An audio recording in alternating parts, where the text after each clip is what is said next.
how do we do this? Well, the first thing that we recognize is the definition of circumstance.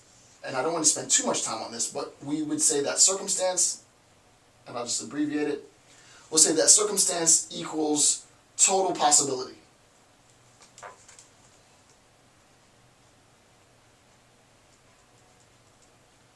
Right? Circumstances equal total possibility. I think he discussed that in chapter 4 or 5. I forget the chapter that he brings it up. Just to recap, remember Gasset says that you have actual existence and you have potential or possible existence. Possible existence will always be greater than actual existence because there will always be things that you can be that you never actually become. Right? He calls this sort of nexus of possible existence circumstance.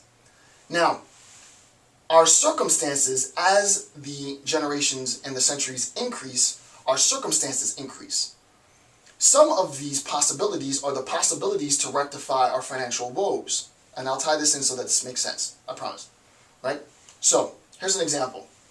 In the 20th century, in the previous century, and we'll say prior to the 1990s, when the internet really started to sort of, establish firm roots, like in the mid-90s. Prior to the mid-90s,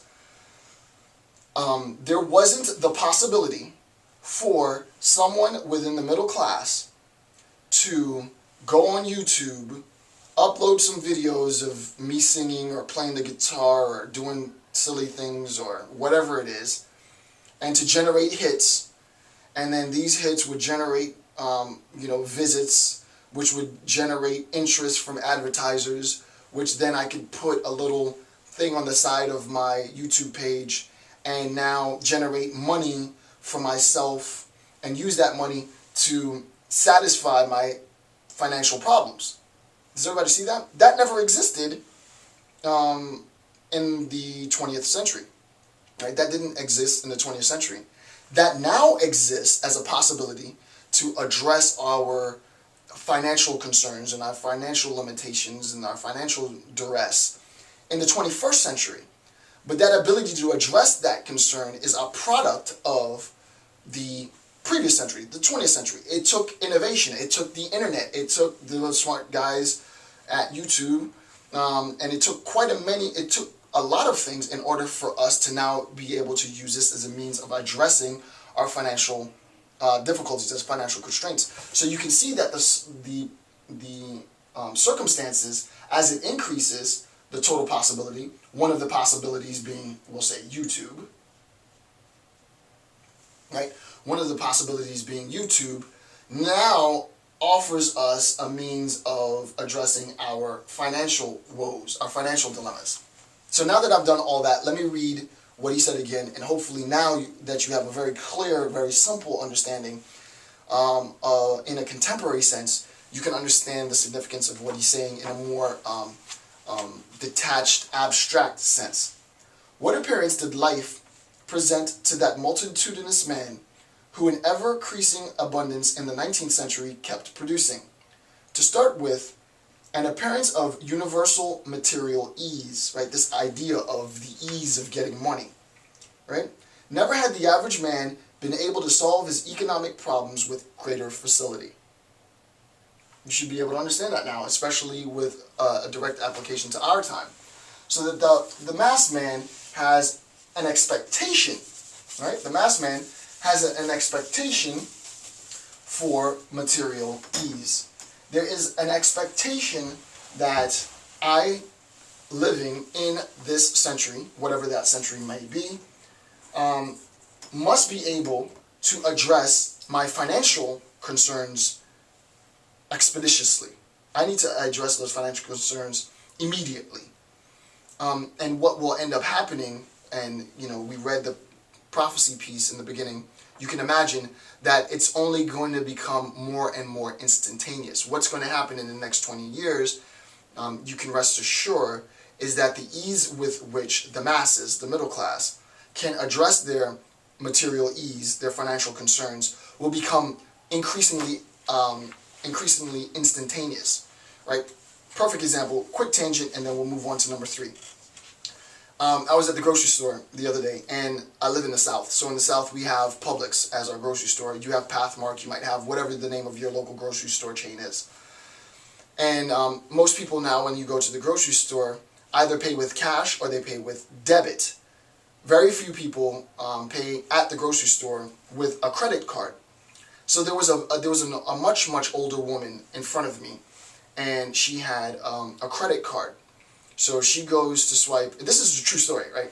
She pays for her groceries. She swipes the credit card, and there are additional steps that you have to do in paying with credit than paying with debit. Obviously, you swipe with debit, you input your number, and you're gone. In paying with credit, you swipe your card. She prints out a form. You sign the form. You give it back to her. She keeps it. She takes another form. She gives it to you. You walk off. The credit transaction, as opposed to the debit transaction, might take, I don't know, let's say 3 to 5 more seconds, maybe 10 seconds, than a debit card transaction. And I heard and this is not to knock Publix, but it's true. I heard the lady behind the cashier say, "Oh, you're using the old time way, or that's the old fashioned or the old method," right? And the whole point being is it's old because it's slow, right? So that we look at that which is antiquated, that which is old, as that which is slow, right? That which is defunct, that which is sort of removed from this immediate, instant generation. You will imagine then that what's going to happen is that even money will be too slow, or debit will be too slow. The fact that I have to punch in my code becomes too slow. So what can you anticipate then? You can anticipate a system wherein you're issued a card, right? And then the big New World Order spooky conspiracy theorists, right? It doesn't have to be that extreme. You can just go sort of like a historical analysis and think based on what Gasset has sort of outlined already, that the need to increase the speed with which the masses can address and facilitate their material ease will rapidly increase. We need things to be instantaneous, so that I have a balance on my card, I flash it across something else, beep, deducts, I move on.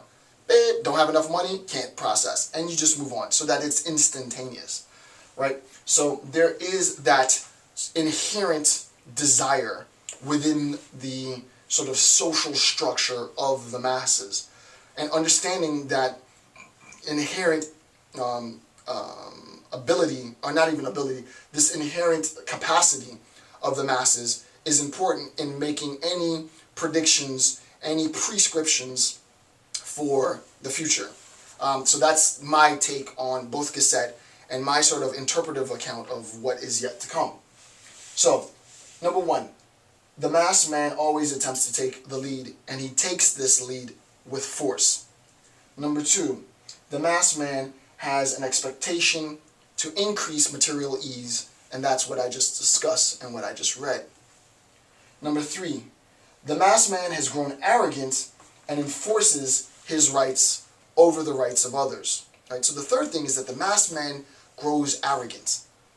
And in this arrogance, he enforces his rights as superior over the rights of others.